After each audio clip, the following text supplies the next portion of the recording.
కావ్య ఒకసారి ఇట్రా. వస్తున్నా అక్క. ఫుల్ ఆకలేస్తుంది, తినటానికి ఏమన్నా తీసురా, మన ఇద్దరం కలిసి ఎంజాయ్ చేస్తూ తిందారు. ఎంజాయ్ చేస్తూ తినాలా, కలిసి తినాలా? ఒక్కో దానికి ఒక్కో రీజన్ చెప్పి ఆవిడే తింటది. కావాలితే చూడండి మీరు కూడా. వచ్చేసావా? ఇది డ్రింకు, ఇది కురుకురే, ఇది బిస్కెట్ల ప్యాకెట్. బిస్కెట్ తింటావా కావ్య? తింటానక్క. వద్దులే కావ్య, బిస్కెట్లు గట్ట తింటే మొహం మీద మొటాలు వస్తాయి. మా నాన్నమ్మ చెప్పింది స్వీట్లు గట్ట తింటే మొటాలు వస్తాయని.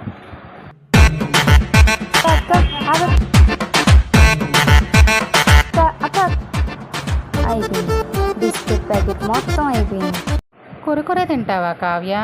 ఇదైనా ఇద్దదేమో చూద్దాం. తింటానక్క. వద్దులే, నిన్న గ్యాస్ టాబ్లెట్ అడిగావుగా, మర్చిపోయాను. నీకు గ్యాస్ ట్రబుల్ వచ్చేస్తుందిలే, నేను తింటాలే. లేస్ ప్యాకెట్ అయిపోయింది.